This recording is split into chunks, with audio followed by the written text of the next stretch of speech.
हं? आवाज टाइम्समध्ये आपलं स्वागत आहे. मी माधव वाघमारे, जिल्हा प्रतिनिधी.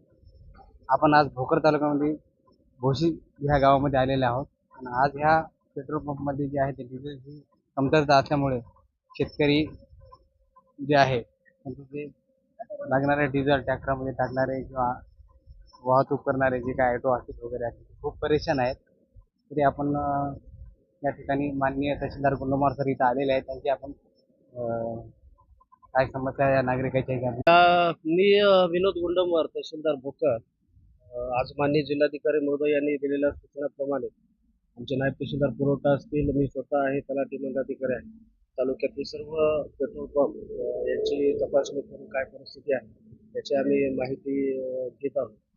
तालुक्यामध्ये ज्या ज्या ठिकाणी पंपावर डिझेल पेट्रोल उपलब्ध आहे त्या ठिकाणी सुरळीत चालू आहे. आज या ठिकाणी HP petrol pump Uma Bhosi या ठिकाणी मी व्हिजिट केली. पेट्रोल पंपचे मालक जे आहे यांच्याशी सुद्धा चर्चा केलेली आहे. तर डिझेलचा स्टॉक जे आहे ते पुरवठा मागणीच्या प्रमाणामध्ये थोडा होत नसल्यामुळे थोड्या अडचणी निर्माण झालेल्या आहेत. आजही या ठिकाणी आपण बघता की काही शेतकरी जे आहे ते डिझेलसाठी वेटिंगमध्ये आहे. संभावना आहे त्यांच्याशी ज्यावेळेस मी चर्चा केली सायंकाळपर्यंत डिझेल येईल.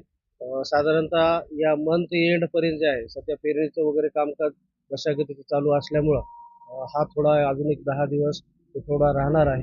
नंतर मग जून फर्स्ट वीक पासून जे आहे सुरळीतपणे पुरवठा होईल असं या ठिकाणी सांगण्यात आलेलं आहे. मी शेतकऱ्यांना एवढंच आवाहन करेल आणि पंप चालकांना सुद्धा मान्य जिल्हाधिकारी तालुका प्रशासनाने सूचना दिलेल्या आहेत.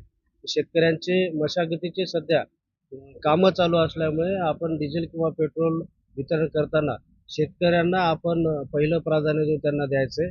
त्यानंतर आपण मग कोणते एजन्सी असतील, कॉन्ट्रॅक्टर असतील, काम करणारे असतील यांना आपण नंतर द्यायचे. मोठाले वाहनं असतील रोडवर चालणारे ट्रक वगैरे तर यांना नंतर द्यायचं, शेतकऱ्याला प्राधान्याने द्यायचं जेणेकरून शेतकऱ्याची अडचण होणार नाही.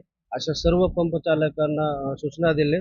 अजूनही आम्ही बऱ्याच जणांना आवाहन करतो की विनाकारण आपण गरज नसताना जे आहे आपण जास्तीचं डिझेल किंवा पेट्रोल घेऊन जाऊन याचं कुठंतरी पुन्हा शॉर्टेज होईल, मिळणार नाही अशी साठवणूक सुद्धा कोणी करू नये अशा सुद्धा सर्वांना सूचना दिलेल्या आहे.